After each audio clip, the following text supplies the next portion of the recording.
All right. It's the Pay Me No Mind show. No lead in, no intro tonight. I got my man on my side, in the co-pilot seat with me. Rockman, contributor for FightHype.com. It's good, How you guys. doing, man? What is that? Your volume up? Yeah, I gotta mute this real quick. My bad. No, it's all good. What's up, fellas? Rookie mistake. It's all good. So first of all, man, happy Boxing New Year. Happy New Year's to you, brother. Did you get some downtime from the sport? How did you? I mean, it was only like the NOA fight, I think, was like late December, and then I saw something the other day where it was Dog Bowl and somebody else. I kind of didn't tune into much of that. I did watch some replays of the NOA fight, but did you just break away from the sport altogether, or what'd you do? Well, I never break away from the sport altogether. I'm always on YouTube and on Instagram looking at a bunch of interviews and things from the fighter. I try to keep up on the new things that are going on, like Amir Khan signing the Eddie Hearns' boxing promotional company, things like that. I'm always following boxing, even if there isn't any matches that interest me, or there's just no matches, period. I'm always around the sport somewhere, talking to people about the sport and following interviews and stuff like that. Okay. Now, before we jumped into topics, like I said, we just kind of shook them up a little bit, trying to get on the same page. But before we jumped into those, I wanted to get your thoughts on this Mayweather comment. I'm trying to find it real quick so I don't mess up what was said. And I can't really find the actual quote. The quote that I was looking for. And I know, I know that Mayweather has a decent relationship with FightHype.com. So, but I just want your feedback. So I think basically it started with after, Floyd made some comments about Lomachenko's performance against Rigondeaux earlier in December. And I think High Tech Lomachenko on his Twitter account just came out and said it would have been an honor to fight you in your prime, but I'm not talking about you. Please stop hiding your fighter, in reference to Gervonta Davis. And so something that I saw come up this week was where Mayweather said, don't disrespect my fighter. Gervonta has asked about fighting you, but I'm bringing him along, at the way that I want to. But what's your thoughts on Floyd telling him, don't be disrespectful to my fighter? Right. I don't think that Lomachenko was necessarily being disrespectful. I think it was a natural call out. Floyd's not going to let Gervonta Davis have that fight this early in the game, because Floyd is a genius. He knows what he's doing. He knows how to promote fighters. He's arguably one of the greatest promoters in boxing right now, and one of the best fighters in history, arguably.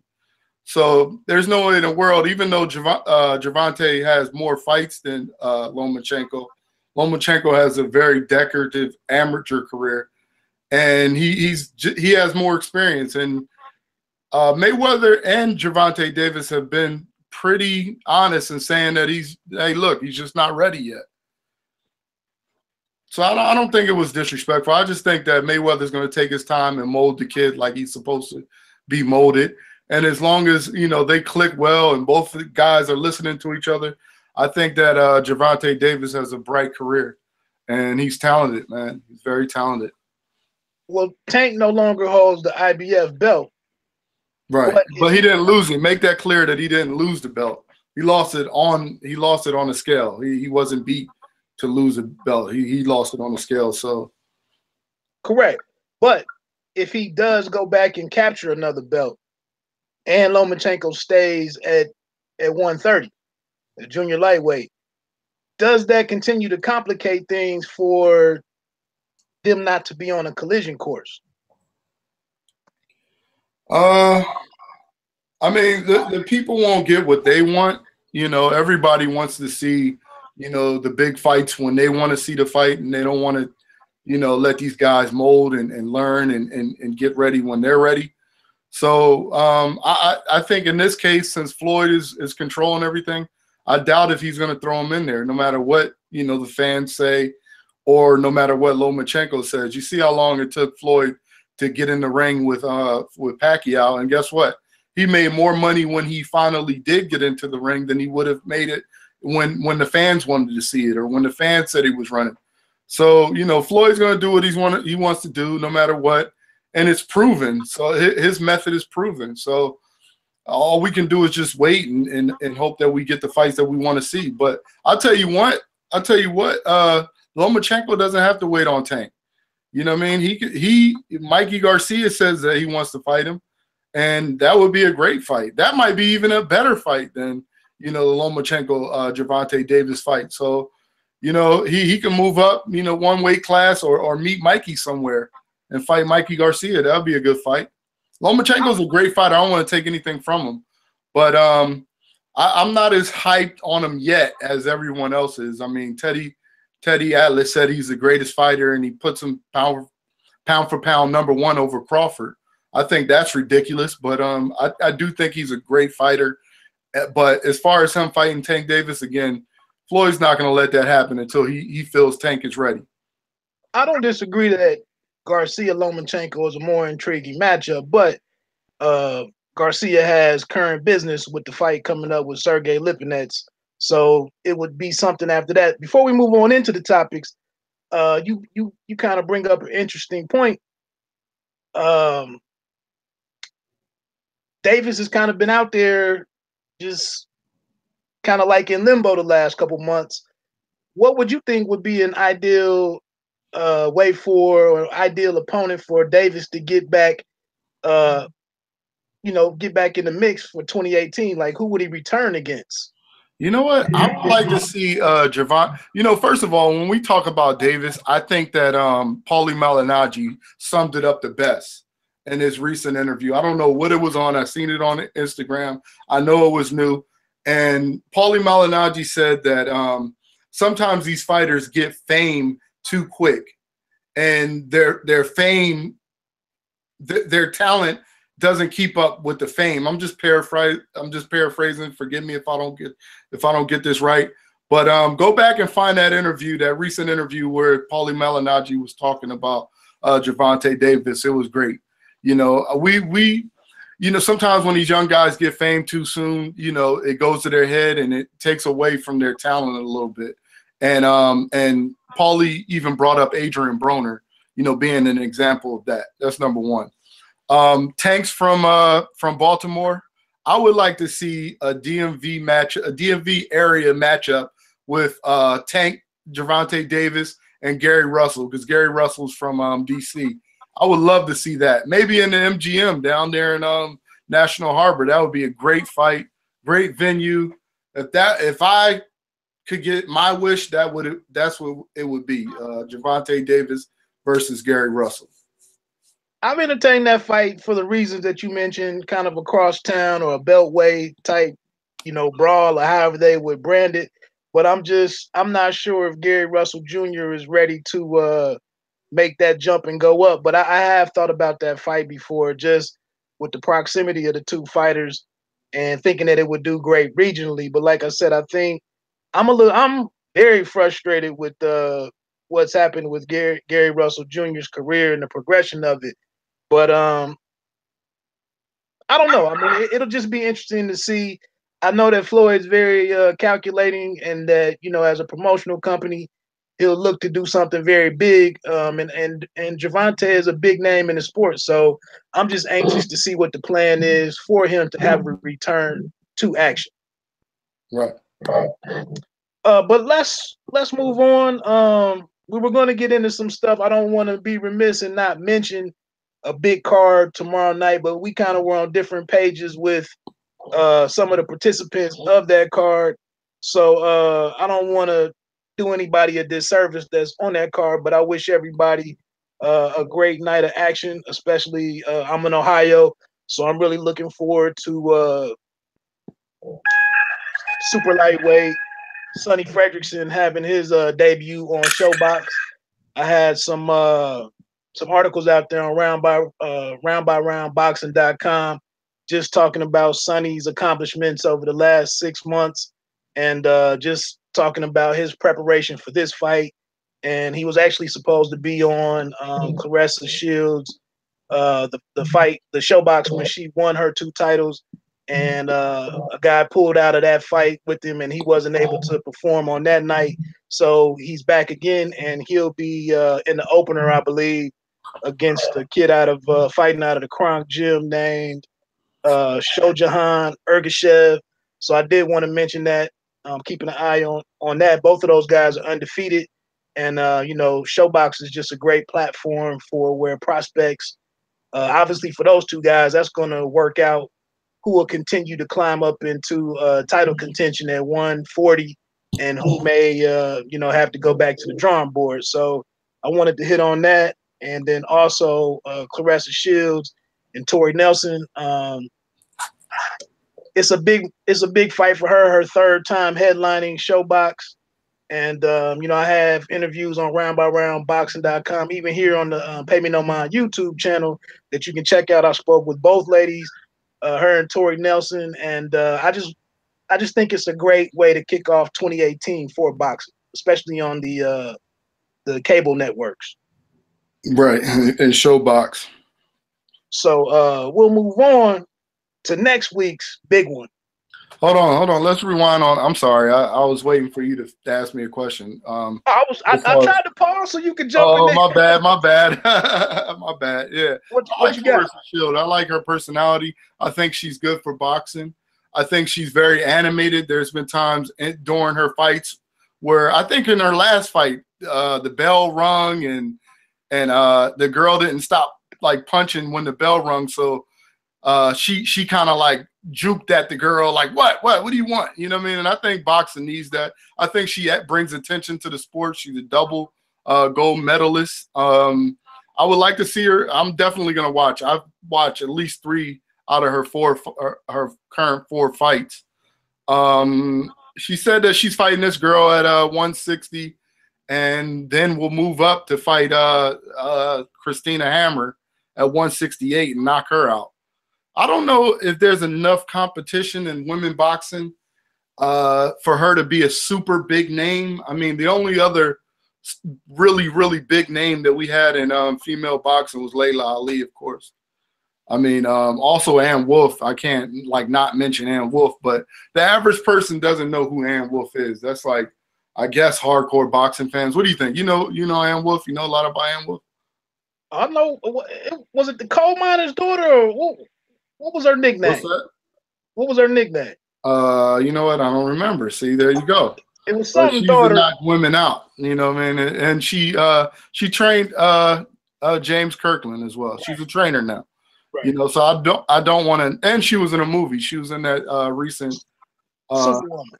Yeah, Superwoman movie. So I think women boxing is great. I love watching it. I just don't know if there's enough competition for her to be a superstar in women's boxing.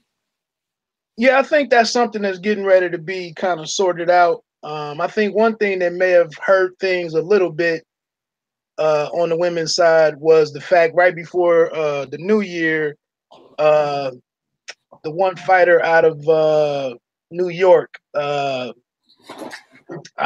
nickname is the Empress. Man, I hate that I can't think of her name right off the top. Napoleon. Something Napoleon, but her fight was on. Actually, it was a fight streamed on the Bella Entertainment's Facebook page, and a common opponent that Claressa Shields beat up in Michigan, Sydney LeBlanc. Something happened medically, and Napoleon did not get to fight her. And I thought that would have been a great chance for some people to see Napoleon, who's around Claressa's weight class. And that might have been another, like you said before we came on, it's just not a lot of familiarity with a lot of the women outside of Claressa. And boxing is going to have to do a better job of working into women so that the sport can grow. Right. We'll see what happens, man. But I think it's going to be an interesting fight. And then the other bad thing that sets back women's boxing to a degree is the fact that Christina Hammer was supposed to make her U.S. debut on this card tomorrow night, and now she's not on the card. She's not fighting on it anymore. Oh wow, I thought she was on that. Wow, she was supposed to be, but supposed to be on there, but she's not on there anymore. Wow. Yeah. Okay. According to her Instagram page, she had an issue with her business visa, but she was kind of nonchalant about in the post that she made. So I thought it was a bad, like, if you were gonna address it, maybe it should have been handled a little differently. But boxing is a sport where nobody's running these social media accounts. So she put the message out there that it was that stuff happens, I believe, was how she summed it up. Okay. But obviously next Saturday, like I said, tomorrow night gets us started with ShoBox and the prospects, and then of course unified champion Claressa Shields. But next week is a fight that everybody's been clamoring for the last 2 or 3 months since it was announced, and Errol Spence Jr. and Lamont Peterson. And you'll be in the building for that one, right? Yeah, I'll be there. And so are you, right? You're coming out. Yes. Awesome. Where do we start with this? I like the fight. I'm glad Lamont Peterson is getting another fight. Errol Spence is coming off a hard match, so I don't expect him to jump in there with a Thurman or with a Crawford moving up, anything ridiculous like that. So Danny Garcia just coming off with a loss with Thurman. There's not a lot of people out there that Errol Spence can fight, so I'm glad that he gave Peterson a shot. Peterson is a tough opponent. He's athletic as hell. I don't know if you see him and his brother's Instagram. I mean, they do some crazy ass workouts, man. I've seen them work out in person, and it's not a game, man. Those guys are fucking serious. But do I give him a chance in the Spence fight? I don't know, man. I don't know. I think Spence is on his momentum is just crazy right now, and I just don't see how he beats him, man. He has some great hooks. He's a great fighter. He questionably beat Danny Garcia.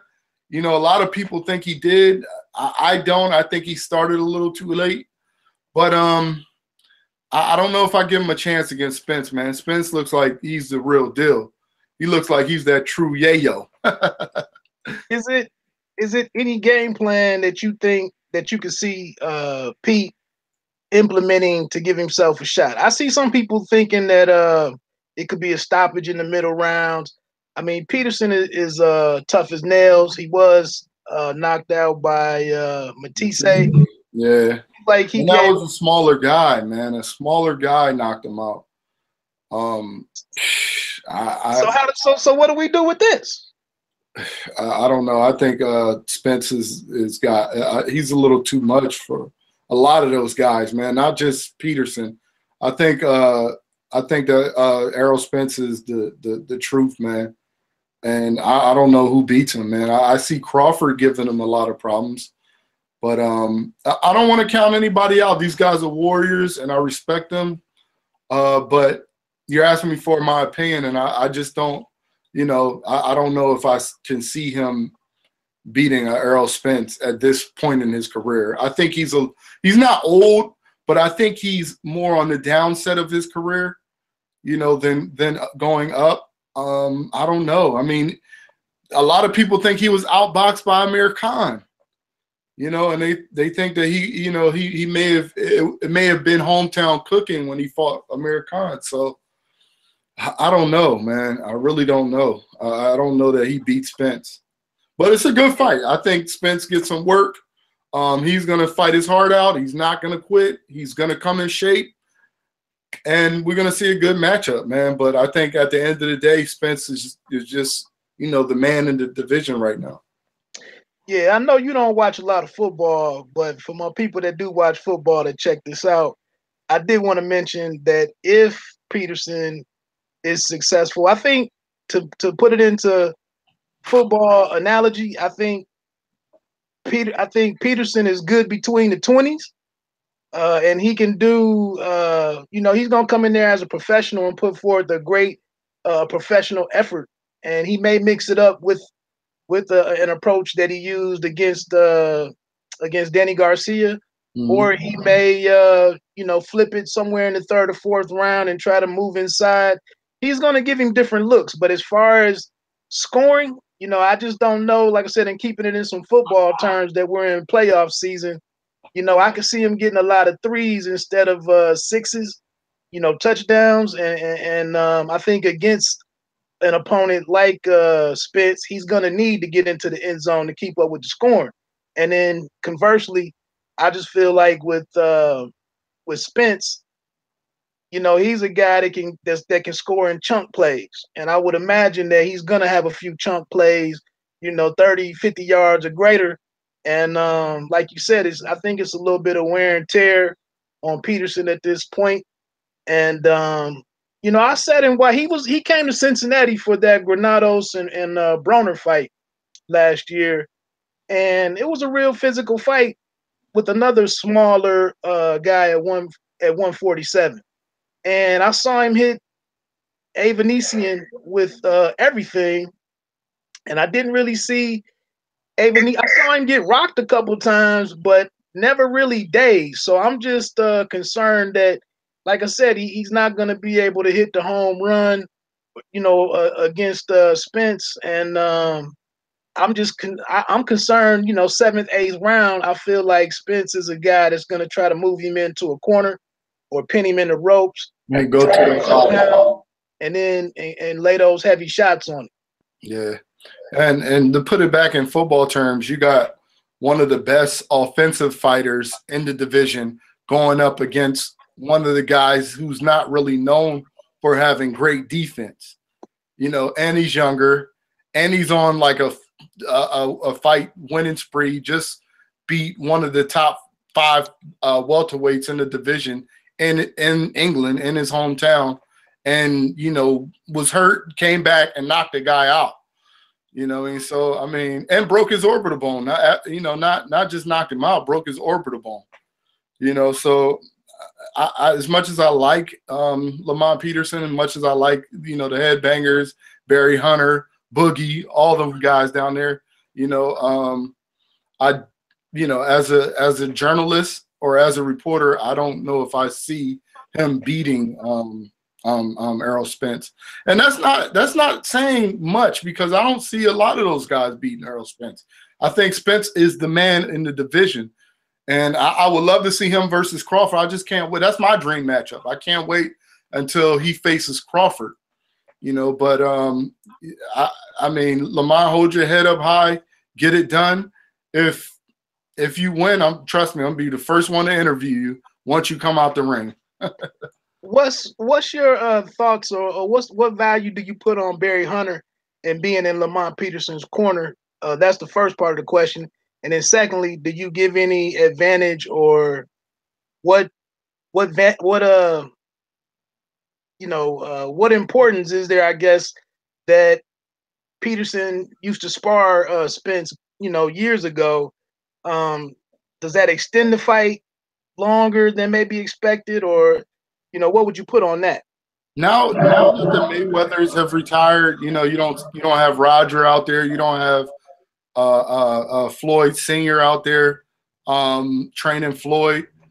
Barry Hunter is my favorite trainer outside of them, man. I think the Headbangers are a great gym. I think Barry Hunter's a great guy. He treated me with the utmost respect. I love that guy. I love what he's done with the Peterson brothers, taking them off the streets, and I love what he's done to Austin Trout's career. But at the end of the day, it's the fighters that got to get into the ring. It's not Barry Hunter versus Spence's trainer, whose name I can't think of right now. It's the two fighters, man, and one fighter is on a momentum that may not be able to be stopped by anyone in the division, and the other fighter's been stopped by smaller fighters. been beat by Danny Garcia's. Even though that's a questionable win, a lot of people question that. I just think on paper, Spence beats him, but like they always say, Floyd loves saying it. Everybody says it. Anything can happen in the sport of boxing. That's why we come. That's why we watch. Now, let me ask you this before we kind of move on. Going back to that performance against Danny Garcia, do you think that and we know about Lamont being older, but if he's able to move like he did in that fight for 8 or 9 rounds, do you think that Spence is a guy who needs to get his feet settled, to land, his heavier shots and dig into the body? Could Peterson's movement for a longer period of time, could that give him a chance to, steal a few rounds? Well, I don't think it's going to be a blowout. I think that Peterson's going to win a round or two here and there, but Spence is just one of the best fighters in the game at cutting the ring off. Spence is focused, man. Like, he trains out there with the Charlo brothers, man, and I don't know, man. He just has so much momentum. He's focused. He's going to cut off that ring. He's going to go to the body like nobody else in the division can. And I think at the end of the day, he's going to get a stoppage. I mean, it's not much to say about it, man. Do you make any note in the difference in frames of these two guys? I mean, for them to both be welterweights, but Lamont's frame is just very, very slender, even for a welterweight. Right. I mean, they do some crazy workouts. I mean, they do. Their bodies, they're very athletic. The Peterson brothers, both Anthony and Lamont are very athletic guys. But at the end of the day, that younger Spence, that younger body, his power, his ability, his ring IQ, his ability to stay focused, his ability to cut off that ring is going to overcome. And I think that I'm pretty sure that he's going to beat that dude, man. And like I said, no disrespect to Lamont. That's just my opinion. I wish you the best, Lamont. I hope you do well in that fight. Yeah, it's a tough one, man. I saluted him from the moment that fight was announced because it does seem like we got a lot of guys on the sidelines, and somebody like Porter didn't even want to mention Spence's name, in spite of the fact that Spence now is wearing the belt that he used to hold prior to losing it to Brook, and that last fight he just made Porter made no bones about trying to go and get that belt back versus trying to get the rematch with Thurman. But let's move on to the fight that'll precede that fight on the telecast next week. I think it might be since he has a title.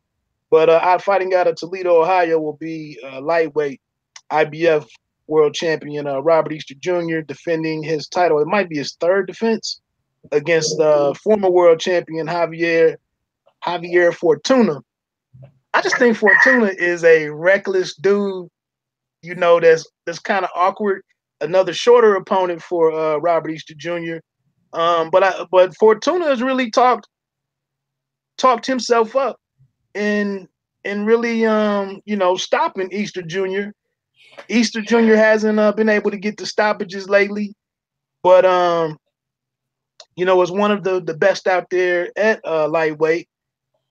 How do you look at this one? I think it's a great fight. I love Javier Fortuna. I was in the house when he fought Douglas.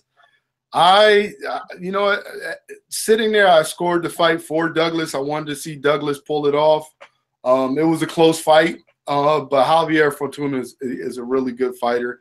And if Robert Easter was ever to be tested, this is the fight that everybody's gonna judge him by. This is his big test.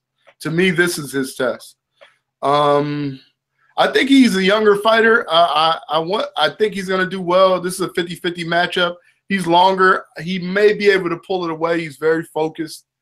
But I know he's going to be tested. It's not going to be an easy fight for him.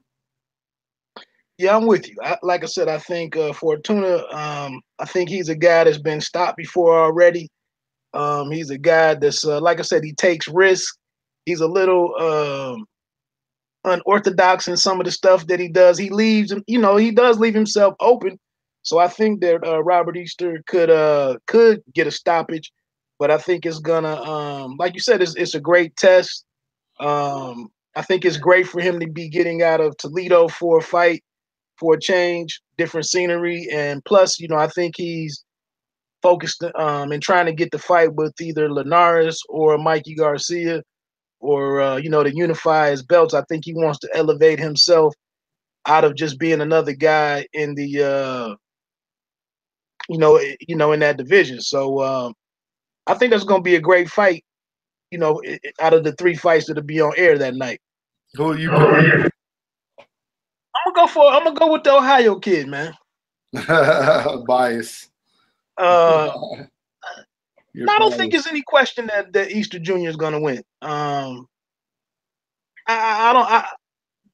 I think he need. I am looking for him to show me a little bit more. I mean, I think if we're honest about it, and we look at the fight against Shafikov, I think the scores in the house that night were way wide. And then if we look at Shafikov's last fight, the way he was handled by that opponent, it has to have you have to have some concerns or just questions about exactly where does Robert Easter fit in amongst the champions at lightweight. Right. Like you said, I think Easter's young. He's like Spence. He's on. He has momentum right now. He has a reach, and he knows how to use his reach. I got another question for you. Who do you think, when it's all said and done, who do you think is going to have a bigger legacy, Robert Easter Jr. or Adrian Broner?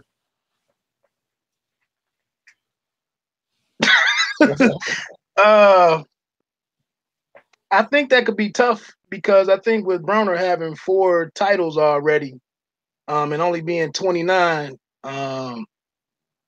obviously I just don't think it's in the cards for Robert Easter to get 4 titles in 4 different divisions. I think he does have some height. He has great height for lightweight. I just don't know. I just don't. I don't see him going up 3 and 4 divisions. Do you? No, I definitely don't. I don't know. I was gonna say I definitely don't see him moving up and winning titles in 4 different divisions. But he is a tall fighter, especially for that weight class, and he is very focused. And he doesn't have like all the outside shenanigans that Broner has. Exactly. Even though Broner's my dude, and I think you're smart as hell, Broner. I think you're the man. But Robert Easter seems a little bit more reserved and a little bit more focused on, the sport of boxing and has less focus on kind of like the fame as Broner do. I think he's a little bit more focused.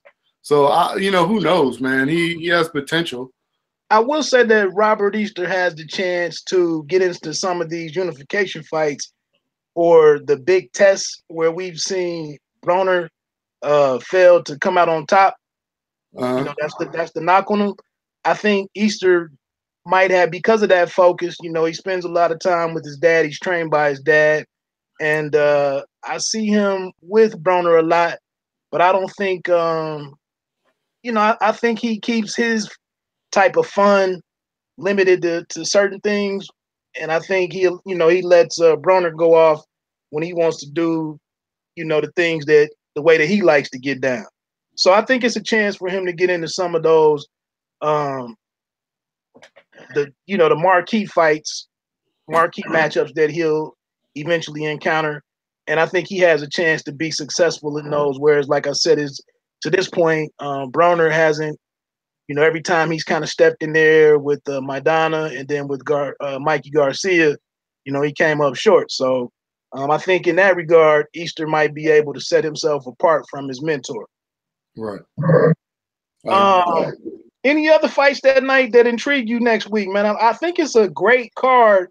Not everything is going to be televised that's great on it, but like I said, I just read the Dan Rayfield article earlier that Sergey Devryanchenko will be added to the card. That's because they want to keep him fresh in case the fight happens or gets made with him and Demetrius Andrade in the springtime. So they didn't want him to be on the shelf that long. But Derevchenko is a high volume, volume punching guy that's pretty interesting at middleweight.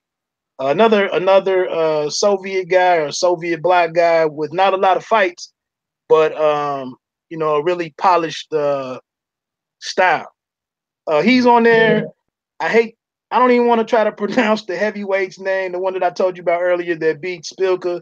He's also on the card. He's looking to position himself, for a shot at. I was on the press conference or the international press call, and he mentioned that he would be interested in a shot at Wilder or any of the champions that he can get into the ring. So he's looking for a big a big performance to kind of keep his star rising. And then also my main guy at light heavyweight happens to be Marcus Brown. And like you said, we don't know a whole lot about his opponent, Right. but it's a guy that I think is definitely going to allow him to showcase his skills. Francine and Tutu, I think, or Tetu is his name. Like you said, who was only beat by David Benavidez. So he's obviously going to be trying to, like I said, statement against Marcus Brown. Marcus Brown is a hell of a fighter, man. He's hitting hard as hell, Right, right. But I would like to see him up against better competition, and I know those guys aren't in a rush to fight him, but he's one of my guys that I got coming and taking over the division eventually. Maybe not taking over the division, but making some noise in the division. But do you think he's the odd man out at 175? I mean, all of the action is around Vazdik and Beterbiev, Kovalev, obviously. Kovalev, and the fight that just got announced, I think Bivol is fighting Barrera Bivol. Right. Yeah, a lot of attention is circulating around those guys. But Marcus Brown is out there, and he's knocking guys out, and he's an exciting fighter. And I think that if they can, they should match him up with some of those other guys. And I don't know. I have high hopes for Marcus Brown. I hope he beats those guys, and I think he has potential to beat those guys. But yeah, it's hard to say anything unless those fights are made. You don't talk about it almost. You don't want to get your hopes up high, and then it takes 5 years for these fights to get made, or they don't get made. Who has Stevenson fought the last 2 years? And that's who Marcus Brown has been chasing. Yeah, he's been calling him out, but I don't know, man. Maybe I don't know what Stevenson is holding it up for. I don't know if I have knowledge of what he wants or what he's looking to make a statement against. But, I guess we'll see in the coming days. Stevenson is actually – the whole fight with Badu Jack is still being, kind of silently put together. But let me see, man. What else was it on here? I forgot that they were making that fight. That's a great fight. Right. Fight. Badu Jack is coming up, but it'll be his first fight at light heavyweight, right? I mean, second. Oh, it's his second? Okay. Yeah. Well, yeah, it's his second fight at light heavyweight. So I don't know. I don't know. We just have to see. I don't have a winner for that fight. Right. Also want to, send a shout out to Richardson Hitchens, who will also be fighting on that card next Saturday, of course, untelevised. Yeah, nice kid. That is a nice kid. Right. Another super lightweight guy. And then I also welterweight Ivan Golub is on there. He's been on PBC before. Andre Rozier fighter. So I'll be interested to see him in action. Amanda Serrano is also on the card. Anthony Peterson. Always on the Brooklyn cards, Amanda. What's up? Right. I love her, man. And Anthony Peterson, the younger brother of Lamont, another super lightweight guy, is also on the card. So to me, for anybody that's actually going to the fight, I just see it being a great value, for fight fans. It's definitely a good card. That's for sure. The one thing before we move on, the one thing that's kind of just caught my attention is that an About Billions promotions prospect that's a guy that's only in his third or fourth fight, Desmond Jarman, is supposed to be on this card, but I do not see his name listed on here on BoxRec right now. So I was supposed to actually talk to him last night, and it didn't happen. But he was supposed to be on this card, and I don't think he would be on the B side, but he may be. There's a couple of no, there's nobody even in his weight class on here, so that would be unfortunate if Desmond's not able to get in the ring because he was supposed to be on the undercard in Flint, Michigan for Anthony Durrell's fight against Dennis Douglas, and his fight didn't happen that night. So if that's what the case is for the young man, that's unfortunate that is having a rough time getting his career going. Right. I'm not familiar. So where we were going, man, that was kind of like the main stuff to get into. Some of this other stuff. You said you had some notes on the Garcia and Rios fight that will be going down. Yeah, there was recently a press conference on that. I like the fight. What do you think about the fight? I come at it from this perspective, and listening to Danny Garcia say, I think it was a fair point, and I think we need to take some consideration.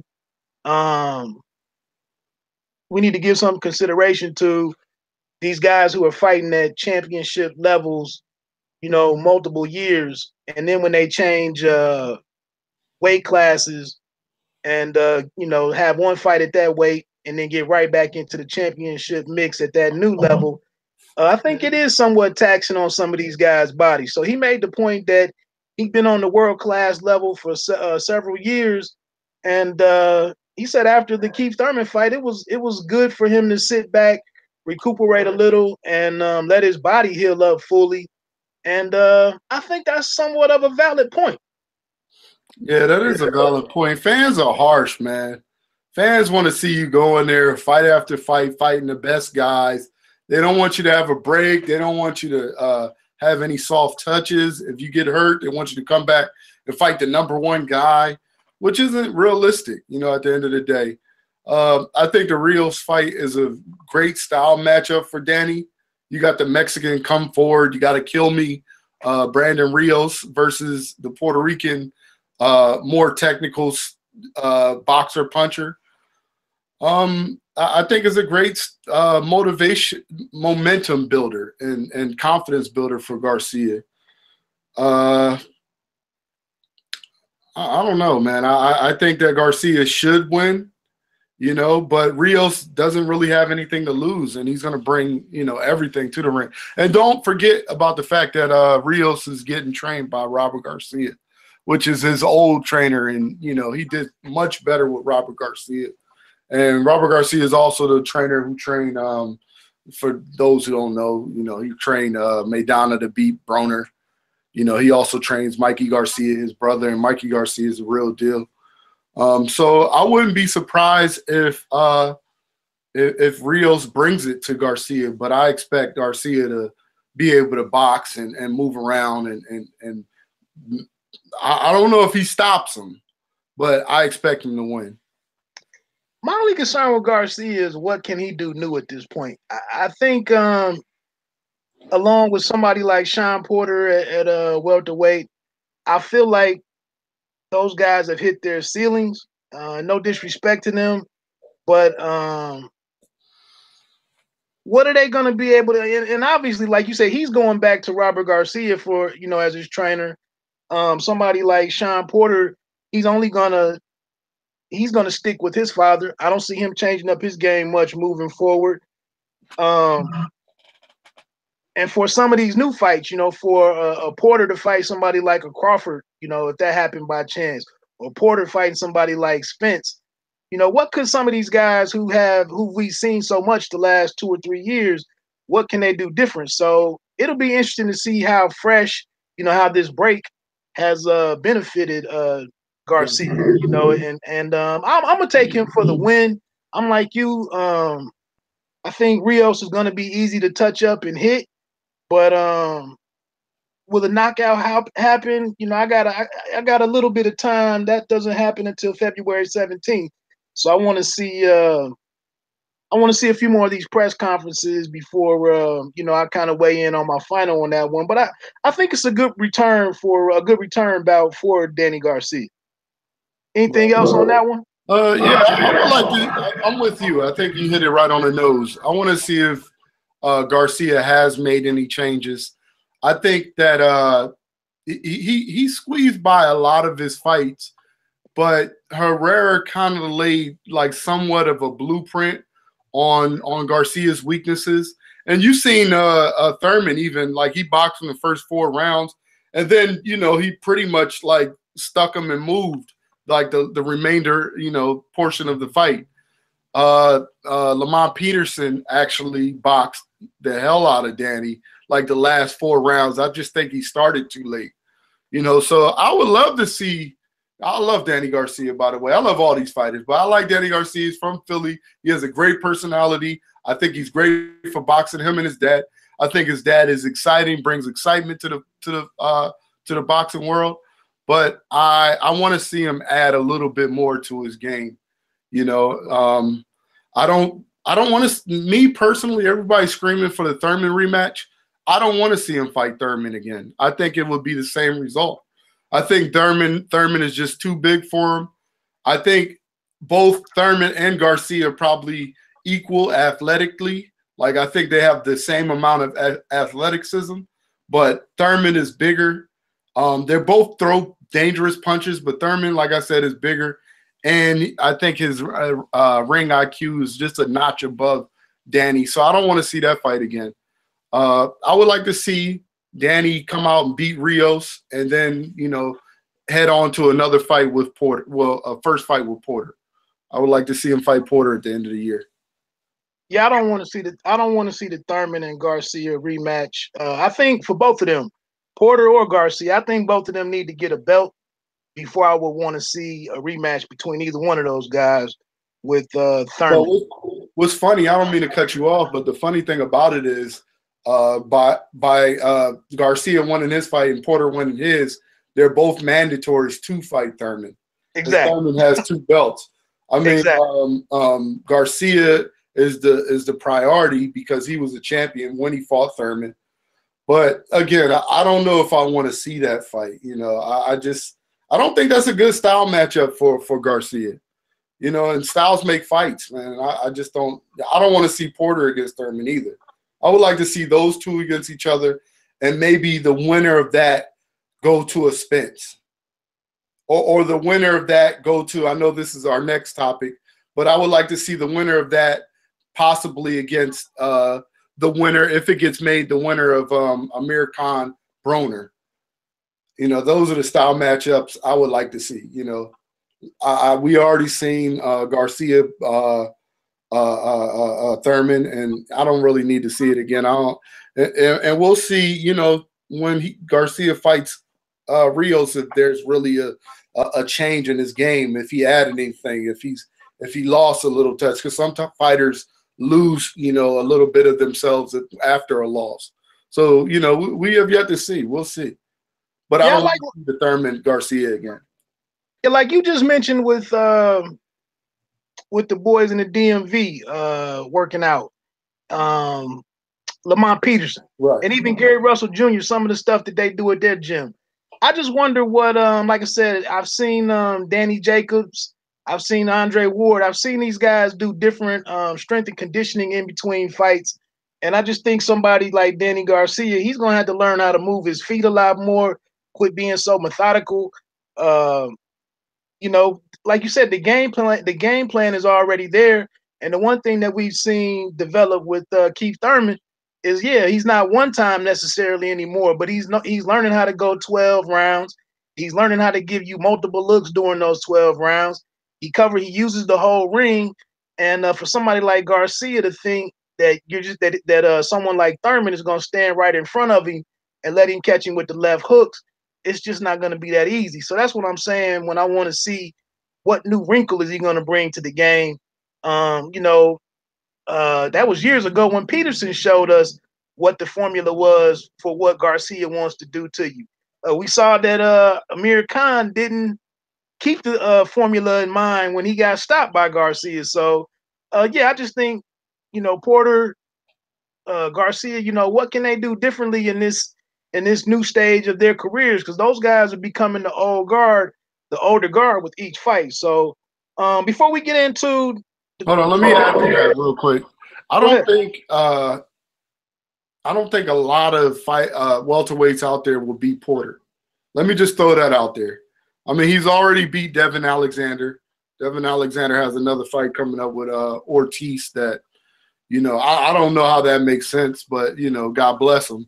I like, both of those guys it's good that they have comeback fights, but I don't know the point of that. But I don't think a lot of welterweights beat Porter, man. I think he just can't. His style matchup with Thurman just isn't a good fight for Porter, but I don't think a lot of welterweights can actually beat Porter. I think that Porter gives Crawford a lot of problems. Do you? The Porter that fought Thurman gives Crawford problems. What's that? That's where I was going. Okay, all right. So what do you think? No, that's a fair point. That's a fair point, and it would be a great test for Terrence. I probably would go. I would side with Bud in that matchup, but I see where you're coming from. Don't get me wrong. I think somebody like Spence is gonna make a pretty easy fight with Porter. But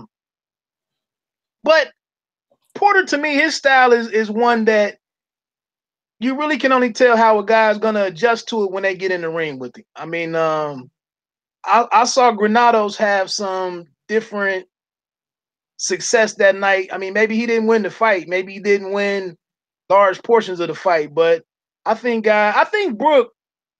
Granados fought Porter with one hand. I don't mean to cut you off, but he fought Porter with one hand.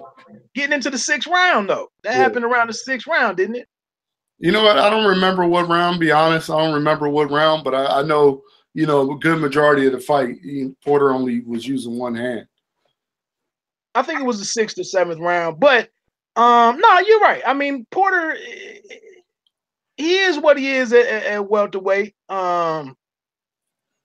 That's a discussion for a different day. But before we get into that Conor Figueroa and Broner triangle, you just did touch base on Devin Alexander and Victor Ortiz. We just want to throw it out there because it is going to be on Fox the same day as Garcia-Rios.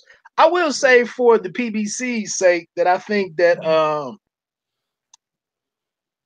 the way that they set it up originally with stuff happening on Friday nights or with their cards happening on Friday nights to kind of go along or piggyback with the main event or the bigger fight on Saturday, or having it early, having something on network television earlier that leads into, the big time card later on the premium cable station.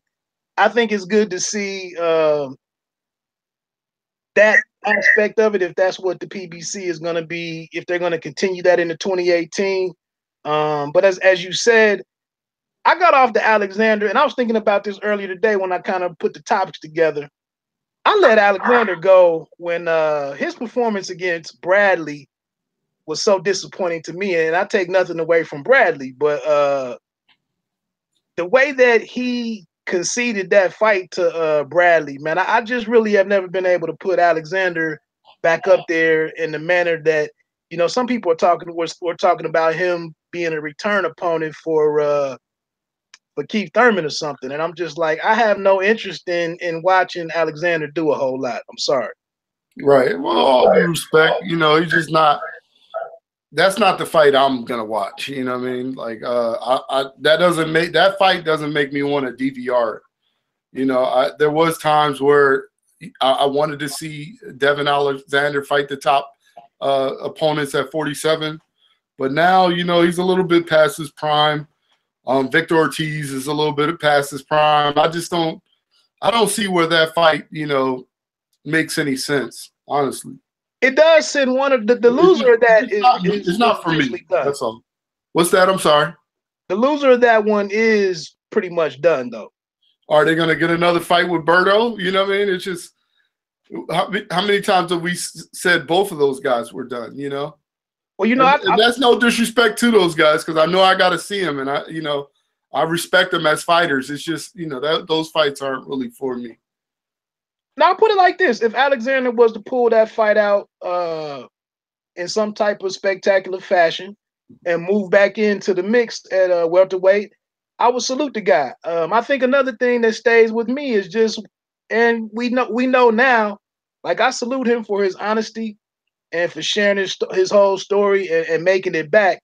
But to see his trainer Cunningham, you know, those last two fights, to just see how disappointed Cunningham was in him and not being able to motivate him and what they went through, I would just hate to see him get in there against one of the elite guys and uh, kind of devolve back into that space that he was when it seemed like he just couldn't even get off in the ring. So, but these guys fight for a living, man. So I never want to kick these dudes away from how they make a living Right, before it's up. exactly. So, like I said, if he does well in that fight, it's on Fox.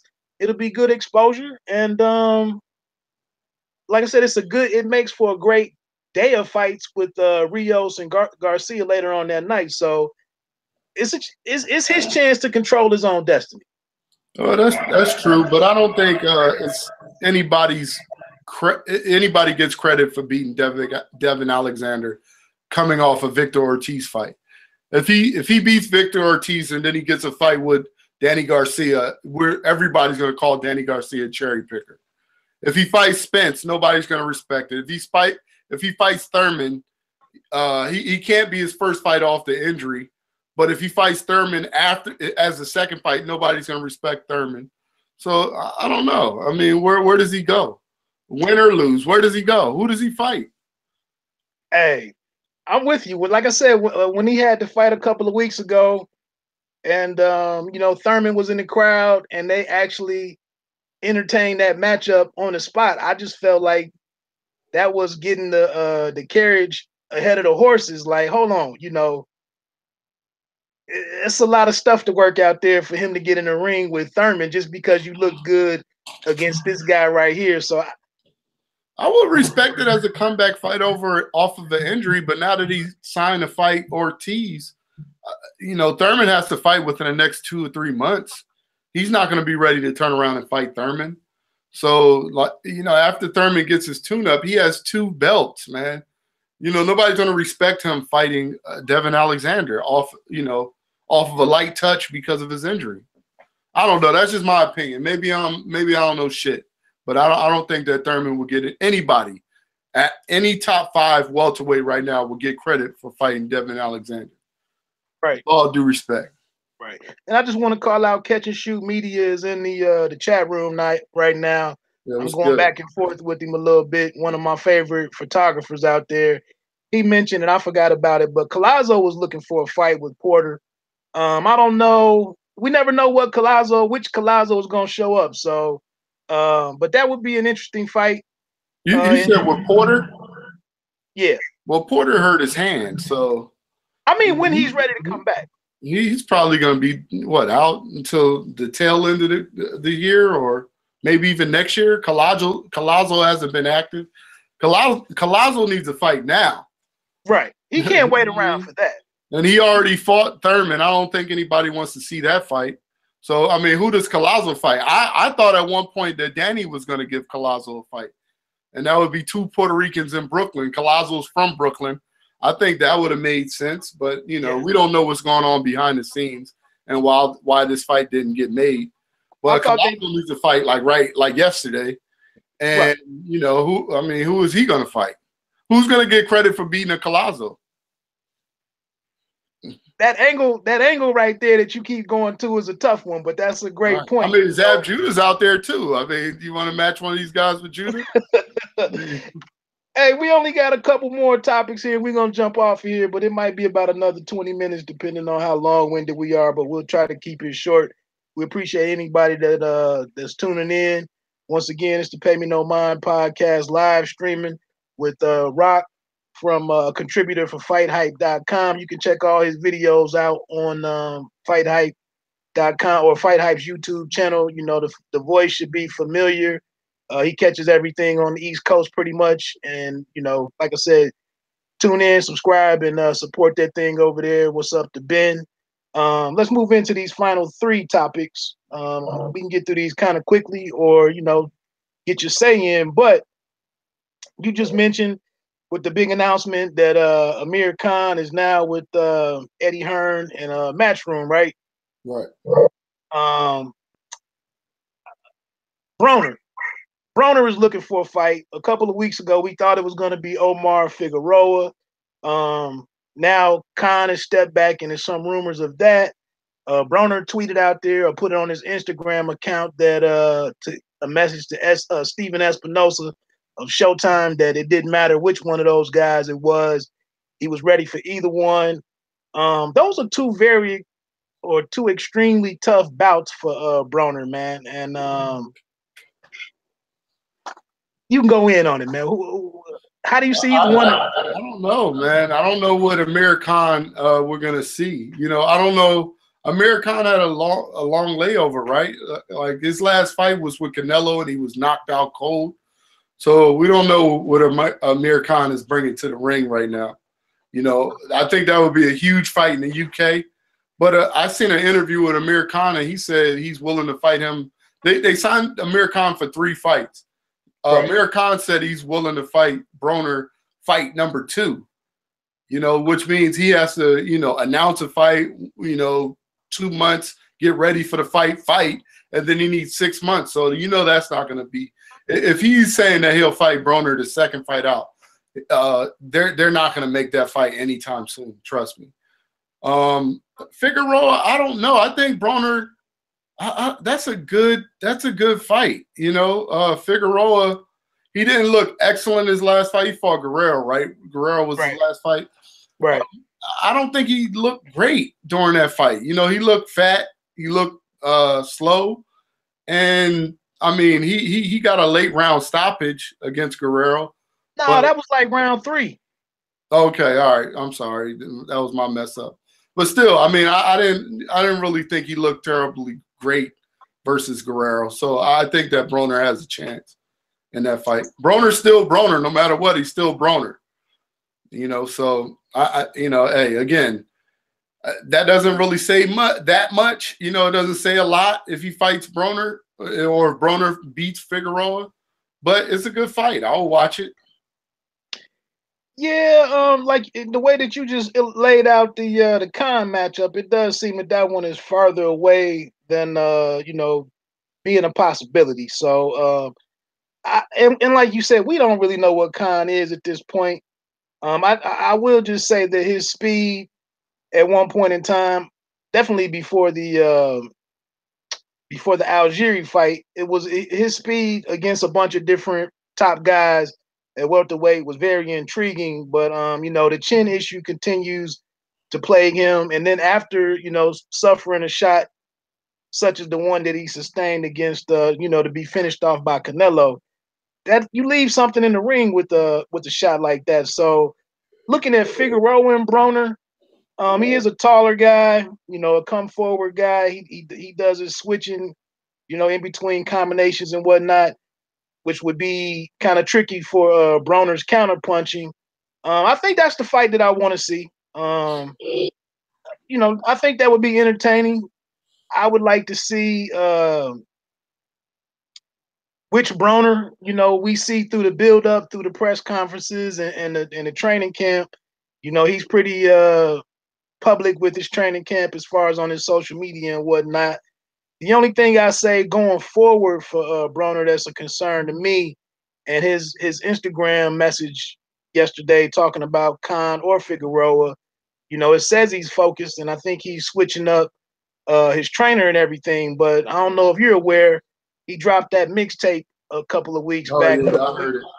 A few weeks ago. For a boxer, he's not a bad rapper. But for a boxer. But if you're straddling the fence in music, and I mean, he had some heavyweight producers on there, for some of these the younger music and everything. But if you're focused on those types of meetings and getting those together, and I think he's already working on a follow-up project, you can't have 2 masters. So, if you get to fighting some of these guys, world level or those trying to get to the world level, and they're boxers only, that's just gonna raise a red flag for me. Well, you know, Broner's Broner. He's always been about the money.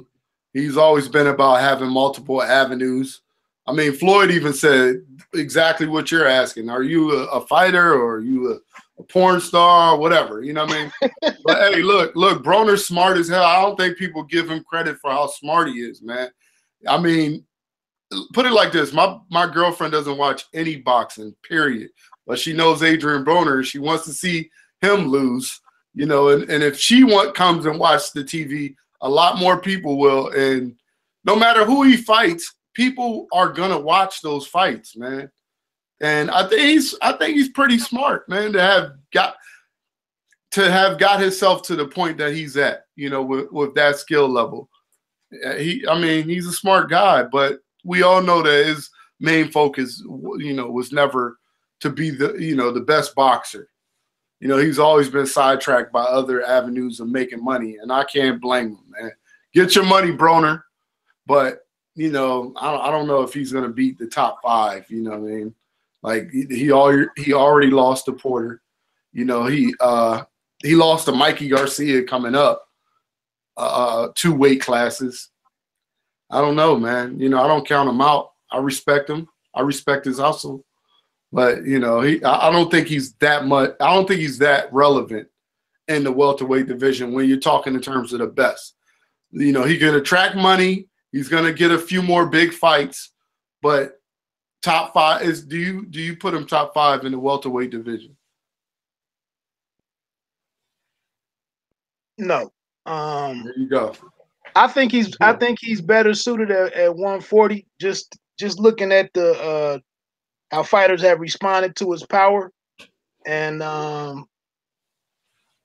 it's unfortunate sometimes, but guys get trapped in between or get trapped out of a weight class and whatnot. And yeah, I'm like you. I got to see these guys, so you know, I'm not trying to bash Broner. It'll be interesting. Yeah, he's knocking regular people out, man. You seen the video. it'll be interesting who he is matched up again. And you just mentioned Garcia and Porter. In that Instagram post, he mentioned that he was coming for rematches with both of those guys, and you know, he said a whole lot in the post for anybody that follows him on IG. Hey, and by the way, anybody that wants to keep up with Rock, check him out at Rahman Hijazi on Instagram. Yeah, that's RAHMANHIJAZI, Rahman Hijazi, at Rahman Hijazi on Instagram. All right, and we got these 2 final topics. This next one is a very quick one before we close out with the finale. But the PBC went through and made a series of year-end awards, and I think the key thing to keep in mind there is I think it was just for fighters who participate or fight under that PBC banner or were on PBC, you know, telecast either once or multiple times.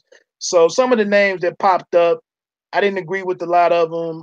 You know, Marcus Brown was like prospect of the year, which I think he's well beyond that prospect level at this point, but we don't need to argue that. But the one that kind of caught my eye and was one of the last ones that I saw announced was Deontay Wilder being named or being awarded the performance of the year. I believe it was for his knockout of Bermane Stiverne. And I just wanted your reaction to that.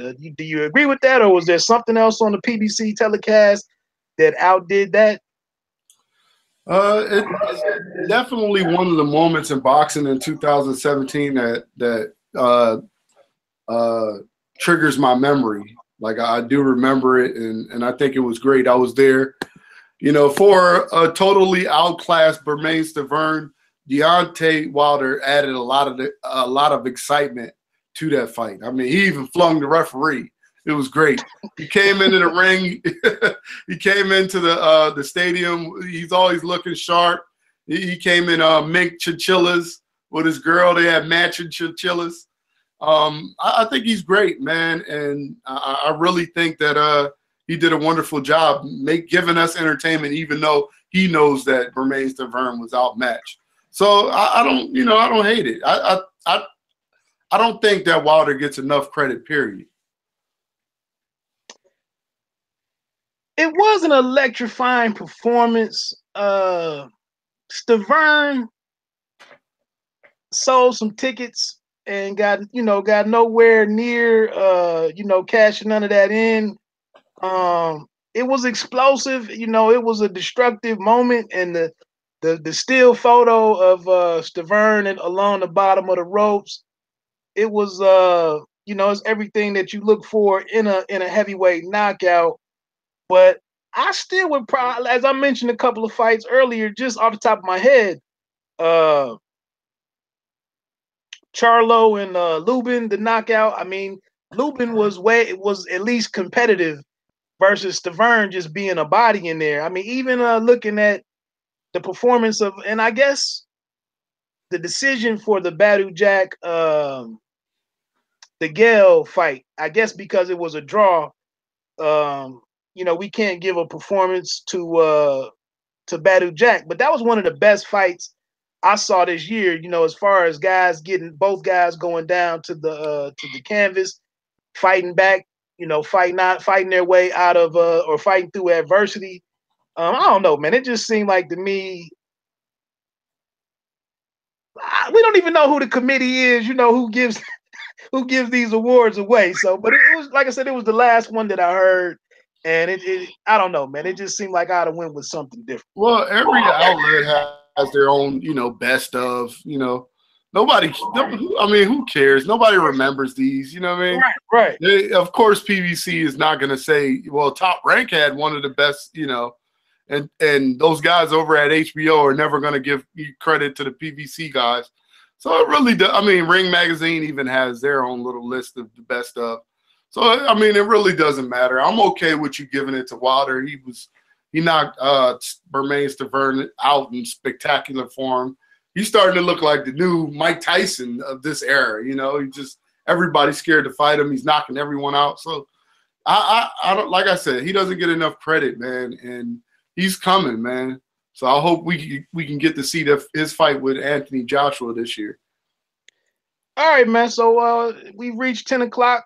We getting ready to shut this down. So let's close out, man. This is just what's being speculated right now, and I just wanted to get your thoughts just from internet journalists, or I don't even know what the phrase is that they're throwing around, but we both do what we do.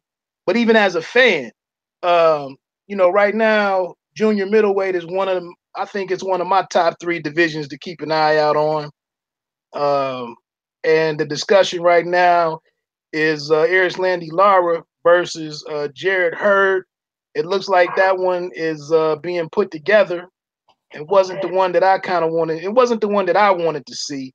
But I would have preferred to have seen Charlo versus Hurd. Oh, okay.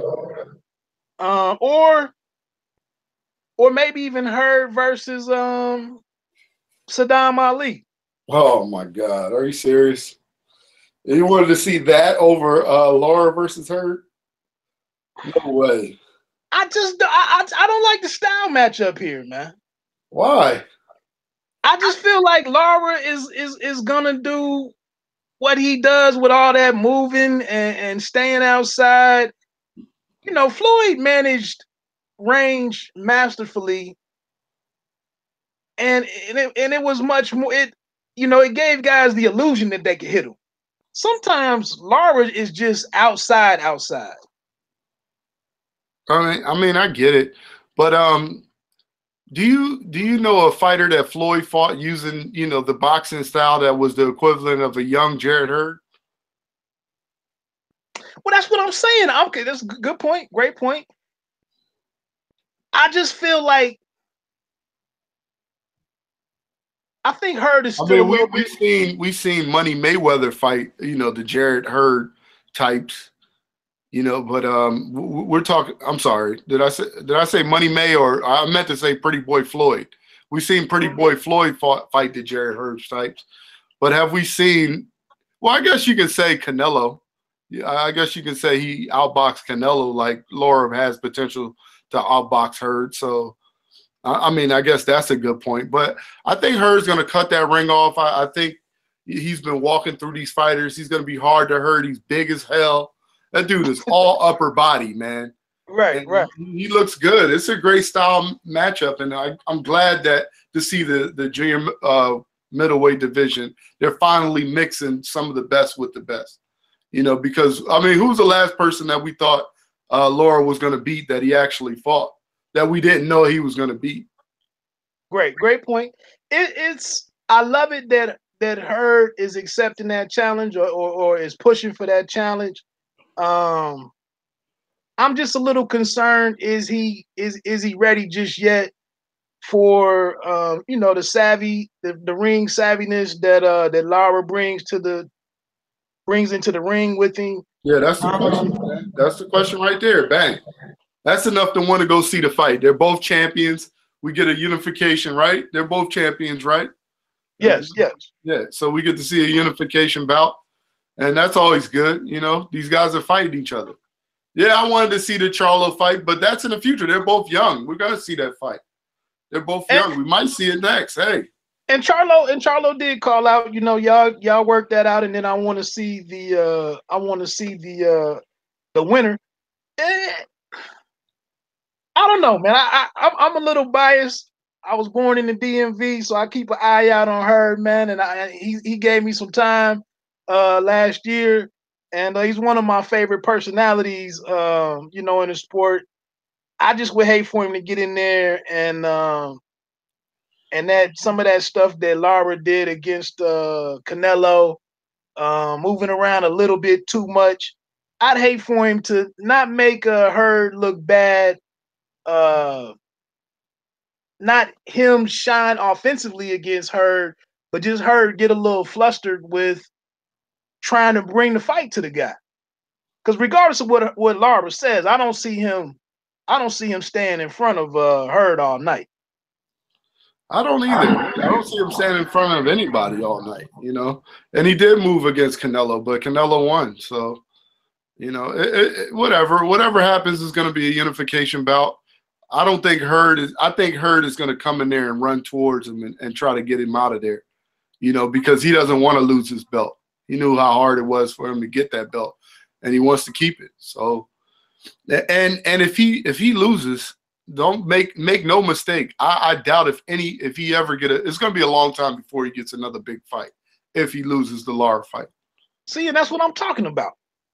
It's going to be a cold world like that. So, hey, look, fight your fucking heart out. Period. Fight your fucking heart out. Because these guys, it was hard to get that title. It's going to be hard if you lose to get another title, man. So fight your fucking heart out. Chase them down and catch them. And Lara, do your thing, man. You're a boxer. You can keep them off you.